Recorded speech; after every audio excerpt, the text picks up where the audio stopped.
aha rero tukaba tugiye gukorana nabo ikiganiro cyerekeranye n'ivugabutumwa ariko ivugabutumwa rishingiye gushishikariza urubyiruko gukora kugira ngo babashe kwiteza imbere.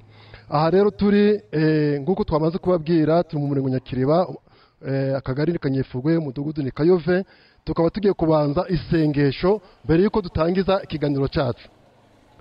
Haleluya, haleluya. Mbere yuko dutangira ikiganiro cyacu tugiye kugira ute? Tugiye gusenga Imana.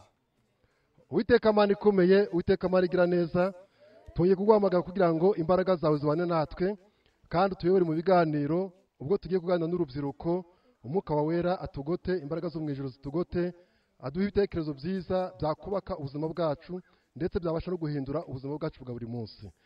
Ubane natwe rero kandi tugire neza mu izina rya Yesu Kristo, amen. Haleluya. Tugiye kuganira ku byerekeranye n'ivugabutumwa.